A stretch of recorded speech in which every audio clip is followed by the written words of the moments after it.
अरे बाळांनो, काय करताय? आम्ही डास मारतोय. का बरं? कारण त्याच्यामुळे डेंग्यू होतो. डेंग्यू पासून आणखी कसं संरक्षण करायचंय माहितीये का तुम्हाला? नाही. ओके, मी सांगतो. डेंग्यू ताप हा एडिस एजिप्ती डासामुळे पसरणारा विषाणूजन्य आजार आहे.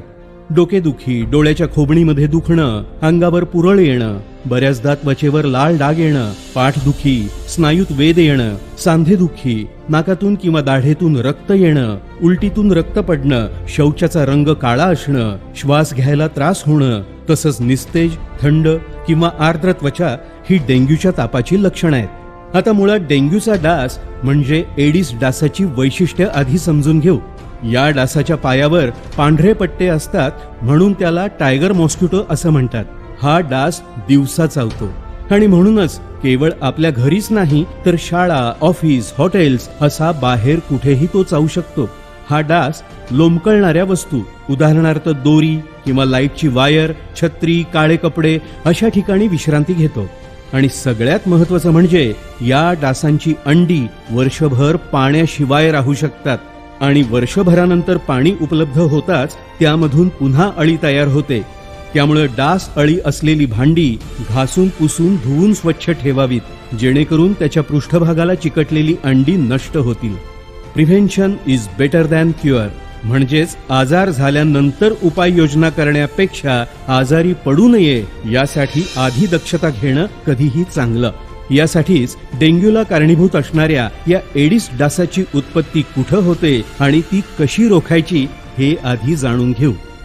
जिथं जिथं पाणी साचू शकतं, उदाहरणार्थ माठ, पाण्याची भांडी, पाण्याच्या उघड्या टाक्या, कूलर्स, जुने टायर्स, वापरून टाकलेले प्लास्टिकचे कप्स, डबकी, अगदी उघड्यावर पडलेल्या नारळाच्या करवंट्या यामध्ये पाणी साचलं की त्यामध्ये एडिस डासांची उत्पत्ती व्हायला काही वेळ लागत नाही.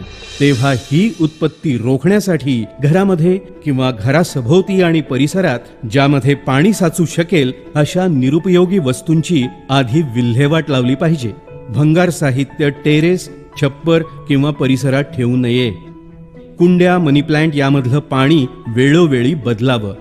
पाण्याच्या टाक्या आणि ड्रम्स झाकण लावून बंदिस्त करावेत. झोपताना मच्छरदाणी तसेच डास प्रतिबंधक कॉइल्स, मॅट्स किंवा क्रीम्सचा वापर करावा. खिडक्यांना आणि हौदाला जाळी बसवावी. तसेच साचलेल्या पाण्यामध्ये गप्पी मासे सोडावेत. गप्पी मासे हे डासांची अळी आणि कोश खातात, त्यामुळं पाण्यात हे मासे सोडल्यानं मोठा प्रतिबंधक उपाय होतो. आणि आठवड्यातून एकदा तरी सर्वांनी कोरडा दिवस पाळावा, म्हणजेच पाण्याची भांडी रिकामी करून घासून पुसून स्वच्छ कोरडी करून ठेवावीत. पाणी भरलेली भांडी घट्ट झाकून ठेवावीत. आणि सर्वात महत्वाचं म्हणजे घरामध्ये दररोज 10 मिनिटांची वैयक्तिक स्वच्छता मोहीम आवश्यक आहे. फ्लॉवर पॉट मधलं पाणी किंवा कुंड्यांखालच्या डिश मधलं पाणी 1 दिवसाआड बदलणं, पाणी भरण्याच्या बादल्या आणि इतर भांडी पालथी ठेवणं, छपरावरील पाणी वाहून नेणारी पन्हाळी 15 दिवसातून एकदा स्वच्छ करणं, शौचालयाच्या व्हेंट पाईपला जाळी बसवणं, परिसरातली डबकी वाहती करणं किंवा मुजवणं आणि रिकामे न करता येणाऱ्या पाणी साठ्यात टेमीफॉस हे अळीनाशक वापरणं हे वैयक्तिक उपाय एडिस डासाला आणि डेंग्यूला रोखू शकतात. विशेष महत्वाची बाब म्हणजे एडिस डासाची मादीच रक्त पिते आणि 14 ते 21 दिवसात साधारणतः 300 अंडी घालते.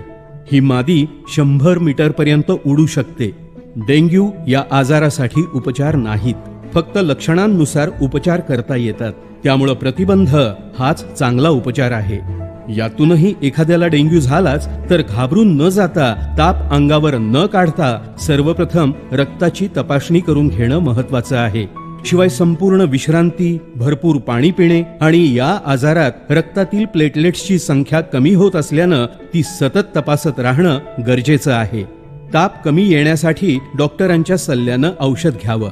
सर्वात महत्वाचं म्हणजे डेंग्यूचा रुग्ण हा आजाराचा स्रोत असल्यामुळं त्यांनी मच्छरदाणी तसेच डास प्रतिबंधक कॉइल्स, मॅट्स किंवा क्रीम्सचा उपयोग करावा. तरीही आधी सांगितल्याप्रमाणे आजार झाल्यानंतर उपाययोजना करण्यापेक्षा आजारी पडू नये यासाठी आधी दक्षता घेणं महत्वाचं.